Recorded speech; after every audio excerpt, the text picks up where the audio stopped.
வணக்கம்.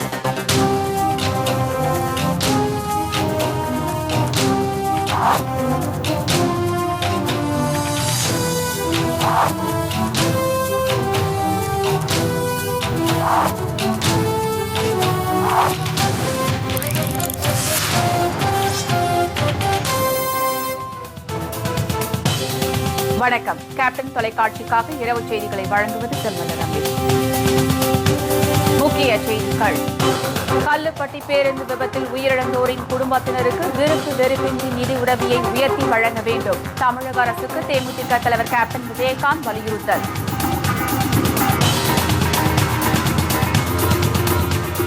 தோனி மடுவு திட்டத்தை செயல்படுத்த கோரி வரும் 9ஆம் தேதி மேட்டூர் அணை முன்பு தேமுதிக சார்பில் மாபெரும் ஆர்ப்பாட்டம். கேப்டன் விஜயகாந்த் அறிவிப்பு.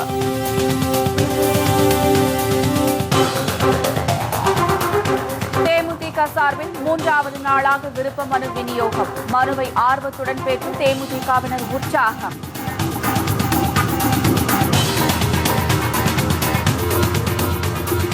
வாக்காளர் பட்டியலில் இருந்து 60,000 போலி வாக்காளர்கள் நீக்கப்பட்டுள்ளதாக தமிழக தலைமை தேர்தல் அதிகாரி ராஜேஷ் லக்கானி தகவல். மின்னணு வாக்குப்பதிவு இயந்திரங்களை சரிபார்க்கும் பணி நாளை முதல் தொடங்கும் எனவும் அறிவிப்பு.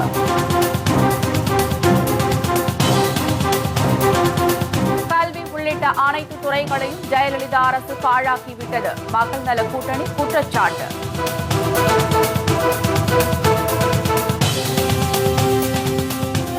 திட்டத்திற்கு எதிர்ப்பு தெரிவித்து வரும் 23ஆம் தேதி 7 மாவட்ட தலைநகரங்களில் போராட்டம். விவசாயிகள் சங்கம் அறிவிப்பு.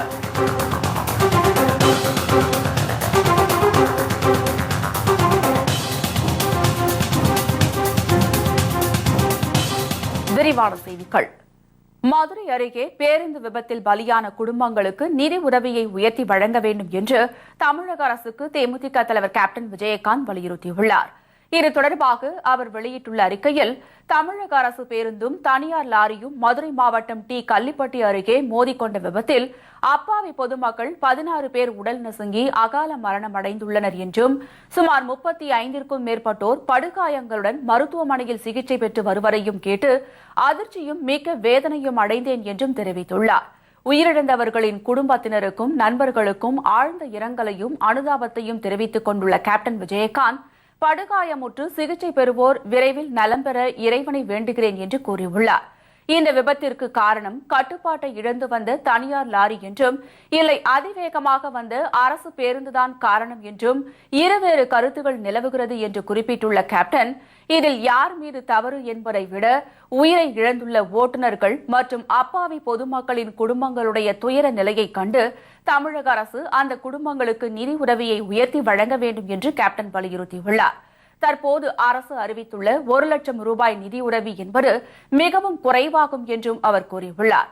தமிழக முதலமைச்சர் ஜெயலலிதா குற்றவாளி என பெங்களூர் நீதிமன்றம் தீர்ப்பளித்த போது தற்கொலை செய்து கொண்டதாக சொல்லப்பட்டவர்களுக்கெல்லாம் அதிக அளவு நிதியை, அதாவது 3 லட்சம் ரூபாய் வழங்கிய ஜெயலலிதா, அரசு பேருந்தில் பயணம் செய்த ஒரே காரணத்திற்காக உயிரை இழந்த அப்பாவி பொதுமக்களுக்கு அதிக அளவு நிதி உதவியை அளிக்க மறுப்பது ஏன் என்று கேள்வி எழுப்பியுள்ள கேப்டன் விஜயகாந்த், காழ்ப்புணர்ச்சியின்றி விருப்பு வெறுப்பு பாராமல் உயிரிழந்த குடும்பத்திற்கும் படுகாயமடைந்தவர்களுக்கும் கூடுதலாக நிதி உதவி வழங்க வேண்டும் என்று கேட்டுக் கொண்டுள்ளார். தோனி மடுவு திட்டத்தை செயல்படுத்த வலியுறுத்தி வரும் 9ஆம் தேதி மேட்டூர் அணை முன்பு தேமுதிக சார்பில் மாபெரும் ஆர்ப்பாட்டம் நடைபெறும் என்று கேப்டன் விஜயகாந்த் அறிவித்துள்ளார். தமிழகத்தின் மிகப்பெரிய நீர்த்தேக்கம் மேட்டூர் அணையாகும் என்றும், அதில் இருந்து வெளியேற்றப்படும் நீர்தான் காவிரி டெல்டா மாவட்டத்தின் கடைமடை பகுதி வரை சென்றடைந்து அதன் மூலம் லட்சக்கணக்கான ஏக்கர் விவசாய நிலங்களும் விவசாயிகளும் பயன்பெறுகின்றனர் என்று கூறியுள்ளார்.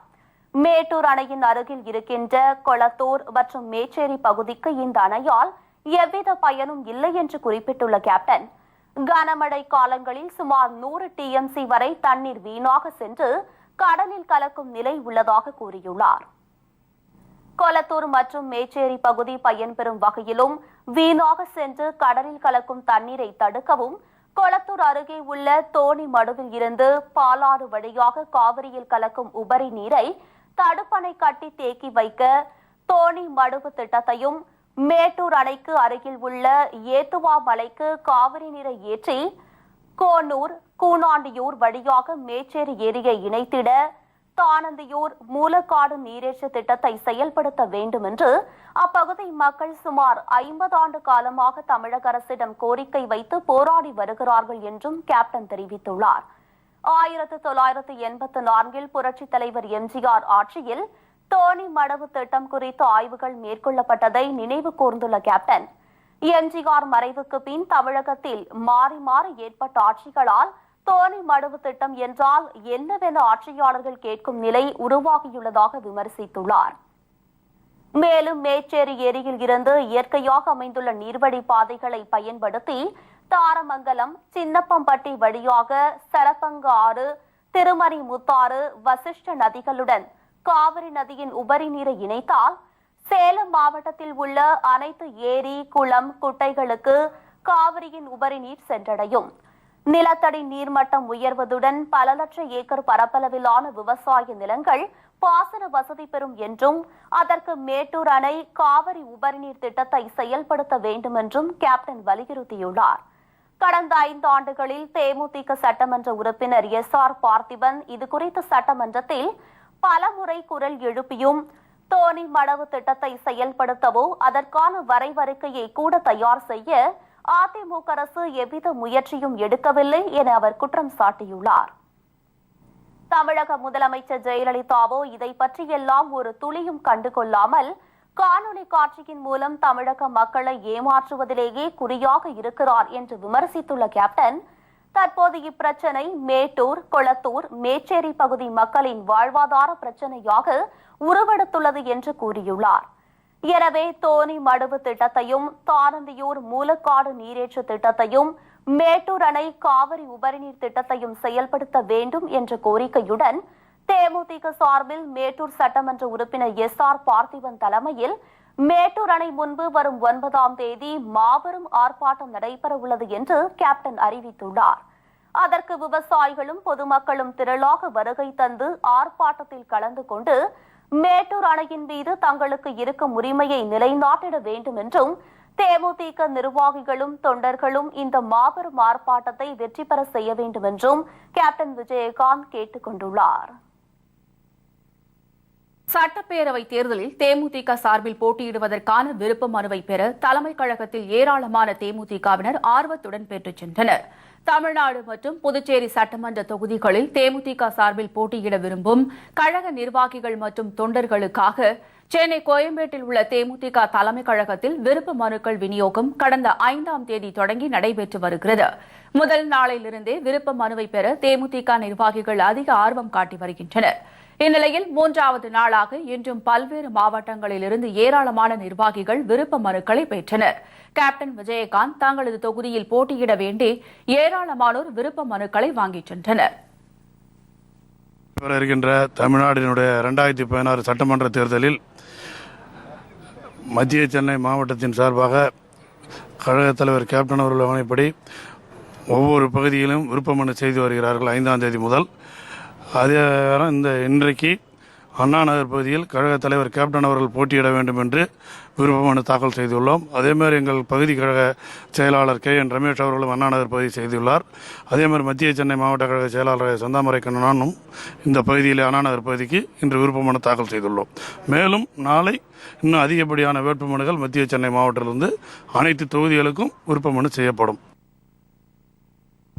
தமிழ்நாடு சட்டமன்ற தேர்தலில் தேமுதிக சார்பில் போட்டியிட பொது தொகுதிக்கு 10,000ம் தனி தொகுதிக்கு 5,000 ரூபாயும் விருப்ப மனு கட்டணமாக நிர்ணயிக்கப்பட்டுள்ளது.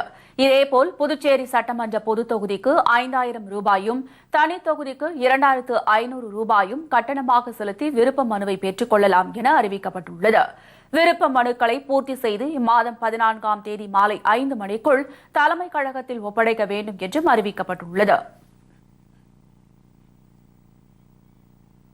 மின்னணு வாக்குப்பதிவு எந்திரங்களை சரிபார்க்கும் பணி நாளை முதல் தொடங்கும் என தமிழக தலைமை தேர்தல் அதிகாரி ராஜேஷ் லக்கானி தெரிவித்துள்ளார். சென்னையில் செய்தியாளர்களிடம் பேசிய அவர், மின்னணு வாக்குப்பதிவு எந்திரங்களில் ஏற்கனவே பதிவான வாக்குகளை அழிக்கும் பணி நடைபெற்று வருவதாக குறிப்பிட்டார். வரும் திங்கட்கிழமை 15 மாவட்டங்களில் இந்த பணி நடைபெறும் என அவர் கூறினார். மின்னணு வாக்குப்பதிவு எந்திரங்களை சரிபார்க்கும் பணி நாளை முதல் தொடங்கும் என கூறிய அவர் மார்ச் 2வது வாரத்தில் இந்த பணி நிறைவடையும் என்று தெரிவித்துள்ளார். இதுவரை வாக்காளர் பட்டியலில் இருந்து 60,000 போலி வாக்காளர்கள் நீக்கப்பட்டுள்ளதாகவும் மேலும் போலியான வாக்காளர்களை நீக்க நடவடிக்கை எடுக்கப்பட்டு வருவதாக ராஜேஷ் லக்கானி கூறினார். வரும் 10ஆம் தேதி மாலை இந்திய தலைமை தேர்தல் ஆணையர் தலைமையில் அனைத்து கட்சி கூட்டத்திற்கு ஏற்பாடு செய்யப்பட்டுள்ளதாகவும் அவர் தெரிவித்தார். இல்லை, இப்போ நமக்கு 2 கட்டமாக நடவடிக்கை எடுக்கணும். முதல்ல யாருக்கு ஓட்டர் லிஸ்ட்டில் இருக்கக்கூடாது அவங்க நீக்கணும். டபுள் என்ட்ரி இருந்தாலும் இருந்தவங்க. 2வது யாரை விட்டு போகக்கூடாது. அது எலெக்ஷன் கமிஷனோட மோட்டோன்னா no voter should be left behind. யாரும் வாக்காளர் பட்டியலில் தகுதி இருக்கிறதால பட்டியலில் பேர் இல்லாமல் இருக்கக்கூடாது. அந்த அடிப்படையில் நம்ம இந்த கேம்ப்பு எல்லாக்கிட்ட இப்போ 6ஆம் தேதியும் 31ஆம் தேதி நடந்த கேம்பில் மொத்தம் 7 லட்சத்தி கிட்ட மனுங்கள் வந்திருக்கேன். 60,000 நீக்கிறதுக்கு மனு கொடுத்துருக்காங்க. ஸோ அது மாதிரி இப்போ விழிப்புணர்ச்சி ஆகிட்டே இருக்கேன். நம்மக்கிட்ட இன்னும் டைம் இருக்கேன். நம்ம இது எல்லாம் என்னென்ன குறை இருக்கிறத சரி பண்ணுறதுக்கு முயற்சி தீவிரமாக நடத்திட்டு இருக்கோம். கடல் வழியாக நடைபெறும் தீவிரவாத சம்பவங்கள் உலக அமைதிக்கு தொடர்ந்து அச்சுறுத்தலாக உள்ளதாக பிரதமர் நரேந்திர மோடி தெரிவித்துள்ளார். ஆந்திர மாநிலம் விசாகப்பட்டினத்தில் நடைபெற்ற சர்வதேச கடற்படை ஆய்வு நிகழ்ச்சியில் கலந்து கொண்டு பேசிய பிரதமர் மோடி உலகின் தலைசிறந்த கடற்படைகளில் இந்திய கடற்படை ஒன்று என தெரிவித்துள்ளார். இந்திய கடற்படை வீரர்கள் மக்களுக்காக முழு அர்ப்பணிப்புடன் செயல்பட்டு வருவதாக அவர் தெரிவித்தார்.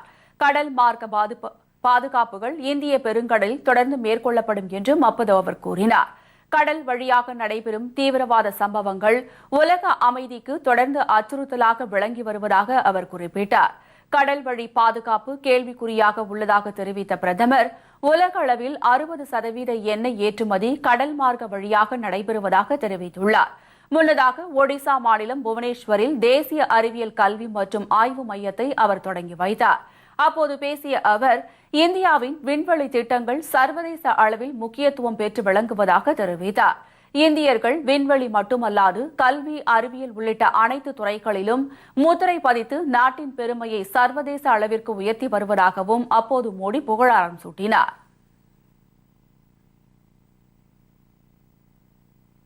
மாநில அரசுகளுடன் இணைந்து ரயில்வே மேம்பாட்டு பணிகளை நிறைவேற்ற புதிய நிறுவனங்களை தொடங்கும் திட்டத்திற்கு மத்திய அமைச்சரவை ஒப்புதல் அளித்துள்ளதாக மத்திய ரயில்வே துறை அமைச்சர் சுரேஷ் பிரபு தெரிவித்துள்ளார். தாம்பரம் செங்கல்பட்டு இடையே 3வது அகல ரயில் பாதை அமைக்கும் பணிக்கு அவர் இன்று அடிக்கல் நாட்டினார். பின்னர் செய்தியாளர்களிடம் பேசிய அவர் 400 ரயில் நிலையங்களில் நகர முனையங்கள் ஏற்படுத்தப்பட உள்ளதாக தெரிவித்தார்.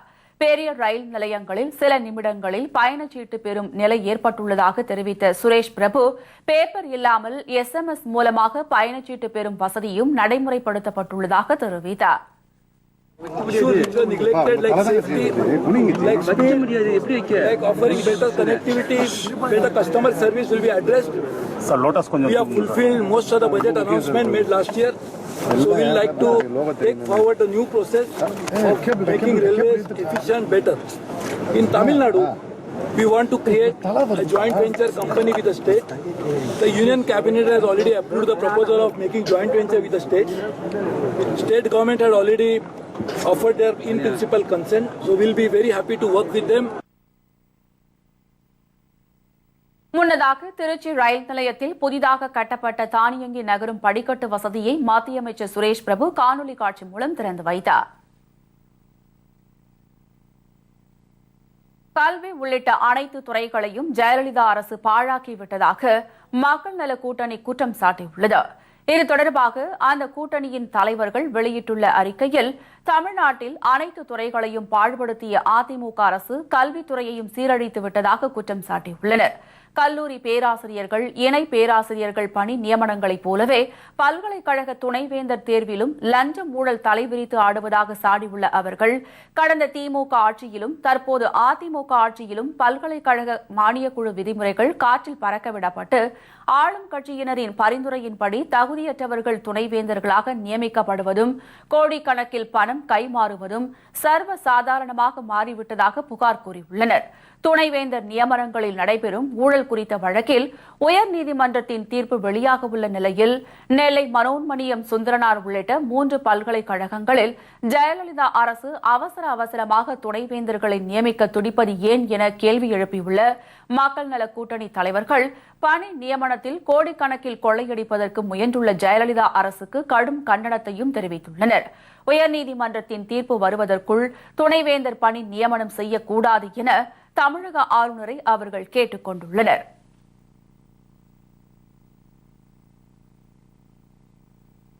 கெயில் நிறுவன விவகாரத்தில் விவசாயிகளை வதைப்பது மத்திய அரசின் நோக்கமில்லை என மத்திய இணையமைச்சர் பொன் ராதாகிருஷ்ணன் தெரிவித்துள்ளார்.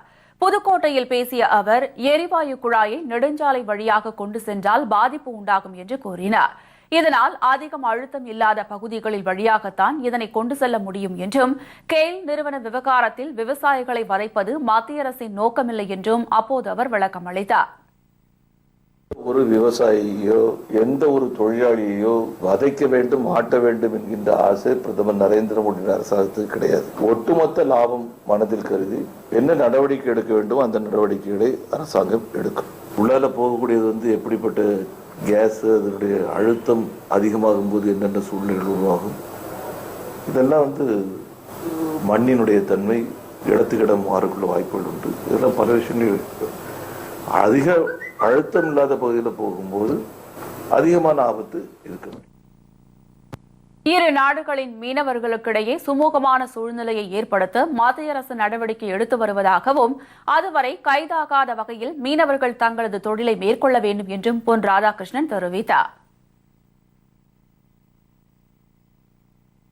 விளைநிலங்கள் வழியாக எரிவாயு குழாய் அமைக்கும் கெயில் நிறுவன திட்டத்திற்கு எதிர்ப்பு தெரிவித்து வரும் 23ஆம் தேதி 7 மாவட்ட தலைநகரங்களில் உள்ள மத்திய அரசு அலுவலகம் முன் போராட்டம் நடத்தப்படும் என விவசாயிகள் அறிவித்துள்ளனர்.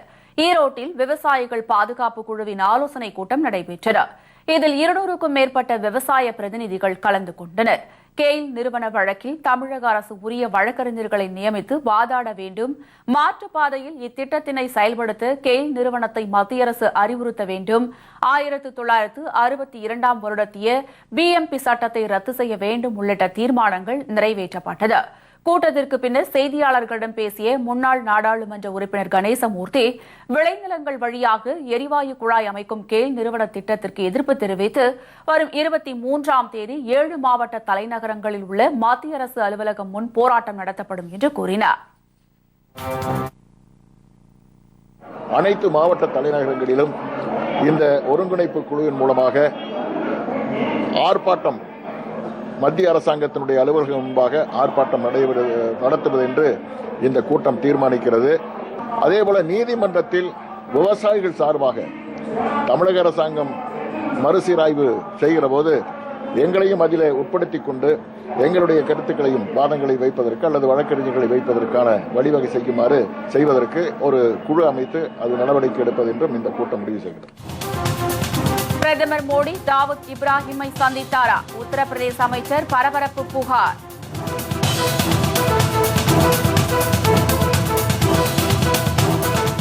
சட்டமன்ற தேர்தலில் பாஜக யாருடன் கூட்டணி? தமிழிசை பதில். மற்ற பல செய்திகள் விளம்பர இடைவேளைக்கு பிறகு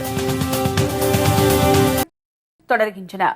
பிரதமர் மோடி லாகூருக்கு சென்றபோது நவாஸ் ஷெரீப்பின் வீட்டில் நிழலுலக தாதா தாவூத் இப்ராஹிமை சந்தித்தார் என உத்தரப்பிரதேச அமைச்சர் அசம் கான் கூறியிருப்பது சர்ச்சையை ஏற்படுத்தியுள்ளது.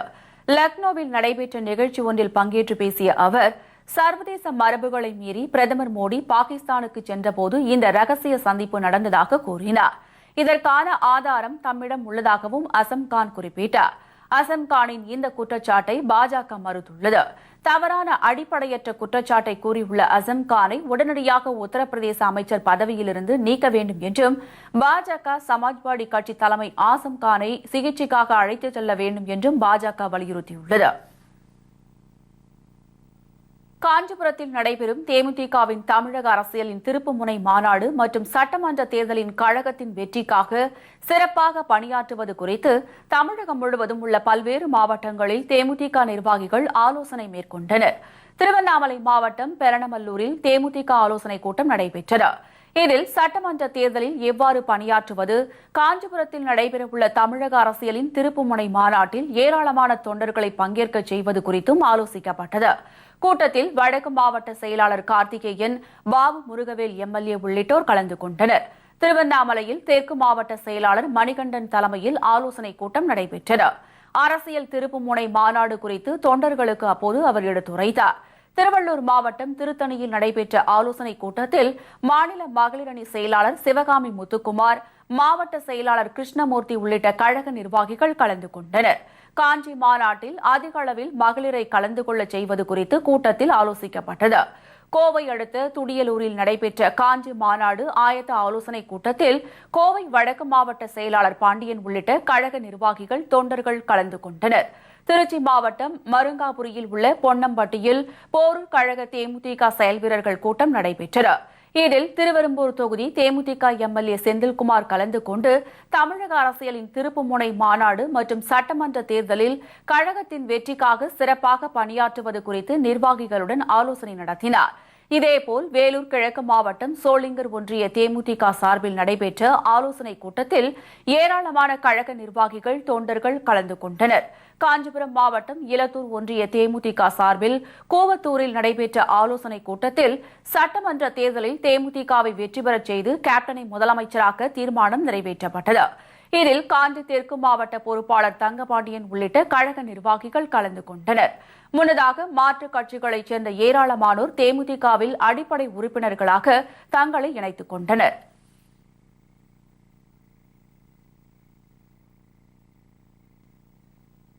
சட்டசபை தேர்தலுக்கு இன்னும் கால அவகாசம் உள்ளதால் கூட்டணி குறித்து உரிய நேரத்தில் அறிவிக்கப்படும் என பாஜக மாநில தலைவர் தமிழிசை சவுந்தரராஜன் தெரிவித்துள்ளார். சென்னை கமலாலயத்தில் செய்தியாளர்களிடம் பேசிய அவர், பாஜக மாநில தலைவராக தம்மை மீண்டும் தேர்வானதற்கு வாழ்த்து தெரிவித்து தேமுதிக தலைவர் கேப்டன் விஜயகாந்த் உள்ளிட்ட பல்வேறு கட்சி தலைவர்களுக்கு அவர் நன்றி தெரிவித்தார். விவசாய நிலங்கள் வழியாக கெயில் நிறுவனம் எரிவாயு பதிக்கும் திட்டத்தை காங்கிரஸ் ஆட்சியில் கொண்டுவரப்பட்டது என்றும் இதற்கு பாஜக எப்படி பொறுப்பேற்கும் என்றும் அவர் கேள்வி எழுப்பினார். விவசாயிகளை பாதிக்கும் எந்த திட்டத்தையும் மத்திய அரசு செயல்படுத்தாது என அவர் உறுதியளித்தார். சட்டசபை தேர்தலுக்கு இன்னும் கால அவகாசம் உள்ளதால் கூட்டணி குறித்து தற்போதைக்கு எதுவும் கூற இயலாது என்றும் உரிய நேரத்தில் அது குறித்து அறிவிக்கப்படும் என்றும் தமிழிசை அப்போது தெரிவித்தார். அதாவது கூட்டணி அறிவிப்பதற்கு ஒன்றும் அவசரப்படவில்லை, கால அவகாசம் இருக்கிறது. அதற்கென்று எங்களது அகில பாரத தலைவர் 2 மத்திய அமைச்சர்களை அவர்கள் பணிக்கு இங்கே அவர்கள் பொறுப்பாளர்களாக நியமிக்கப்பட்டிருக்கிறார்கள். அவர்களோடு எங்களது அகில பாரத பொறுப்பாளர் திரு முரளிதர் ராவ் அவர்கள் இருக்கிறார்கள், எங்களது மத்திய அமைச்சர் பொன் ராதாகிருஷ்ணன் அவர்கள் இருக்கிறார்கள், மற்றும் தமிழகத்தில் உள்ள மூத்த தலைவர்கள் இருக்கிறார்கள். மாநில தலைவராகிய நான், அத்தனை பேரும் இணைந்து மக்களுக்கு எந்த கூட்டணி மூலம் சேவை ஆற்ற முடியுமோ அந்த கூட்டணியை அமைத்து மிக சிறப்பான ஒரு வெற்றியை பெறுவோம் என்று மட்டும் என்னால் உறுதியாக சொல்ல இயலும். அரசு இடைநிலை ஆசிரியர்கள் பணி நியமனம் வழங்காததை கண்டித்து சென்னையில் மாற்றுத்திறனாளிகள் 4வது நாளாக உண்ணாவிரத போராட்டத்தில் ஈடுபட்டுள்ளனர். சென்னை அண்ணா சாலை மின்சார வாரியம் அருகே 4வது நாளாக நடைபெறும் இந்த காலவரையற்ற உண்ணாவிரத போராட்டத்தில் தமிழகத்தில் பல்வேறு மாவட்டங்களைச் சேர்ந்த 70க்கும் மேற்பட்ட மாற்றுத்திறனாளி ஆசிரியர்கள் கலந்து கொண்டுள்ளனர். 4வது நாளாக உண்ணாவிரதத்தில் ஈடுபட்டு வரும் தங்களிடம் பேச்சுவார்த்தை நடத்த அதிகாரிகள் யாரும் முன்வரவில்லை என்றும் தங்களது கோரிக்கைகளை நிறைவேறும் வரை போராட்டம் நடைபெறும் என்றும் மாற்றுத்திறனாளிகள் தெரிவித்துள்ளனர். மாவட்டங்களிலிருந்து 50க்கும் மேற்பட்ட மாற்றுத்திறனாளிகள் இன்று 4 நாட்களாக பல்வேறு கொசுகடி, பூச்சிக்கடி, பல்வேறு இதுகளை சாப்பிடாமல் தண்ணி குடிக்காமல் பல்வேறு இடங்களில் பாருங்கள், அந்த சுற்று வட்டாரத்தில் அவ்வளோ மத்தியில் நாங்கள் பல கஷ்டங்களை இன்னும் தாங்கிக்கிட்டு 4 நாட்களாக இந்த உண்ணாவிரத போராட்டத்தை தாண்டிக்கிட்டு இருக்கோம். இதனால் நாங்கள் கேட்டுக்கிறது என்னென்னா, எங்களுடைய கோரிக்கையை உடனடியாக அரசு வழங்கணும். இல்லாட்டா எங்களுடைய கோரிக்கையை மேலும் முன்னிறுத்தி பல தீவிரமாக எங்களுடைய போராட்டத்தை ஈடுபடலாம்னு நாங்கள் கலந்து ஆலோசிச்சுக்கிட்டு இருக்கோம். இதனிடையே போராட்ட களத்தில் மயங்கி விழுந்த மாற்றுத்திறனாளிகள் 18 பேர் ராயப்பேட்டை அரசு மருத்துவமனையில் அனுமதிக்கப்பட்டுள்ளனர். அங்கு அவர்களுக்கு உரிய சிகிச்சை அளிக்கப்படவில்லை என்ற குற்றச்சாட்டும் எழுந்துள்ளது. பணி நிரந்தரம் உள்ளிட்ட பல்வேறு கோரிக்கைகளை நிறைவேற்ற வலியுறுத்தி விழுப்புரத்தில் தமிழ்நாடு அனைத்து பகுதி நேர ஆசிரியர்கள் சங்கத்தினர் உண்ணாவிரத போராட்டத்தில் ஈடுபட்டனர். தமிழகத்தில் பகுதி நேர ஆசிரியர்களாக உள்ள 16,000 பேரை பணி நிரந்தரம் செய்ய கோரி ஆசிரியர்கள் தொடர்ந்து போராட்டங்களில் ஈடுபட்டு வருகின்றனர். இந்த நிலையில் விழுப்புரத்தில் தமிழ்நாடு அனைத்து பகுதி நேர ஆசிரியர்கள் சங்கம் சார்பாக மாபெரும் உண்ணாவிரத போராட்டம் நடைபெற்றது. பணி நிரந்தரம் உள்ளிட்ட கோரிக்கைகளை நிறைவேற்ற அப்போது வலியுறுத்தப்பட்டது. கோரிக்கைகளை நிறைவேற்றுவதில் தொடர்ந்து அலட்சியமாக செயல்பட்டு வரும் அரசுக்கு கண்டனம் தெரிவிக்கப்பட்டது. கோரிக்கைகளை நிறைவேற்ற வலியுறுத்தி கோட்டையை முற்றுகையிட்டு போராட்டம் நடத்தப் போவதாகவும் ஆசிரியர்கள் எச்சரித்தனர். பணிபுரியும் 16,549 பகுதிநேர ஆசிரியர்களின் வாழ்க்கையை முன்வைத்து இந்த மாபெரும் உண்ணாவிரதம் விழுப்புரம் மாவட்டத்தில் நடைபெற்றுக் கொண்டிருக்கிறது. கூடிய விரைவில் எங்களோட கோரிக்கையான பணி நிரந்தரம் மட்டுமே ஒரே கோரிக்கையை வைத்து இந்த உண்ணாவிரதம் நடைபெற்றுக் கொண்டிருக்கிறது. கூடிய விரைவில் நடைபெறவில்லை என்றால் கோட்டையை நோக்கி முற்றுகையிட்டு சாலை மறியலில் ஈடுபட மிக தயாராக உள்ளோம். தமிழகம் முழுவதும் நடைபெறும். தேனி அருகே மாடு மேய்க்க சென்றவரை மர்ம கும்பல் கத்தியால் குத்தி கொலை செய்துள்ள சம்பவம் பரபரப்பை ஏற்படுத்தியுள்ளது. தேனி மாவட்டம் குன்னூரைச் சேர்ந்த முனிசாமி தான் கொலை செய்யப்பட்டுள்ளார். நேற்று மாடு மேய்க்க சென்ற இவர் வீடு திரும்பவில்லை. இந்நிலையில் கத்தியால் குத்தப்பட்டு கொலை செய்யப்பட்ட நிலையில் அவரது உயிரற்ற உடலை போலீசார் மீட்டுள்ளனர். முன் விரோதம் காரணமாக இந்த கொலை நடந்திருக்கக்கூடும் என்ற கோணத்தில் மோப்ப நாய் உதவியுடன் டானா விளக்கு போலீசார் விசாரணை மேற்கொண்டு வருகின்றனர்.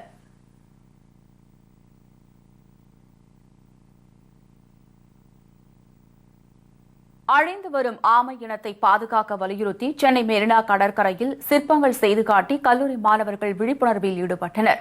ஆண்டுதோறும் பிப்ரவரி மாதத்தில் சென்னை கடற்கரை ஓரங்கள் ஆமைகள் இரவு நேரத்தில் கூட்டம் கூட்டமாக வந்து முட்டையிட்டு செல்லும்.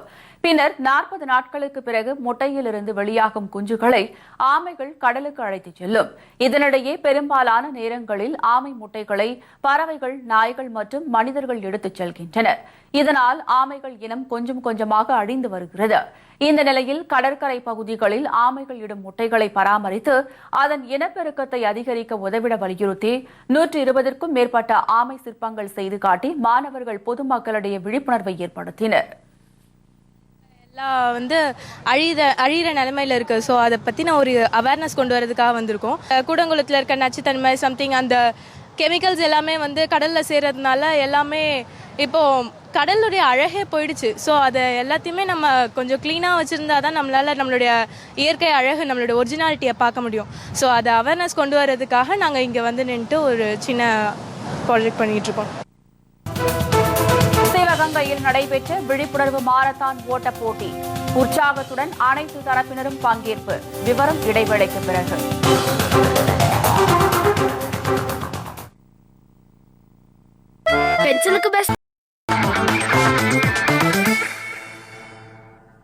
செய்திகள் தொடர்கின்றன.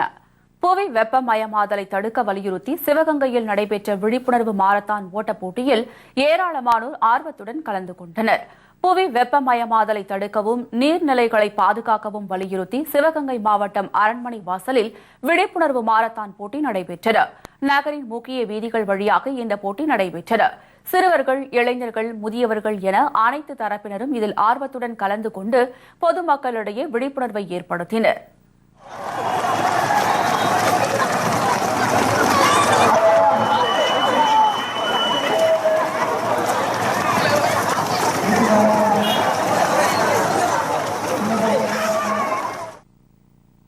திருச்சி கலைக்கோவில் யோகாலயம் சார்பில் 6ஆம் ஆண்டு மாநில அளவிலான யோகாசன போட்டி நடைபெற்றது. 5 வயது முதல் 25 வயது வரையிலானவர்களுக்கான இந்த போட்டியில் சுமார் 1500க்கும் மேற்பட்ட மாணவர்கள், மாணவிகள் ஆர்வத்துடன் கலந்து கொண்டு யோகா செய்து காட்டி அசத்தினர். இதனை தமிழ்நாடு யோகாசன சங்கம் மாநில பொதுச் செயலாளர் ராமலிங்க சுவாமிகள் துவக்கி வைத்தார்.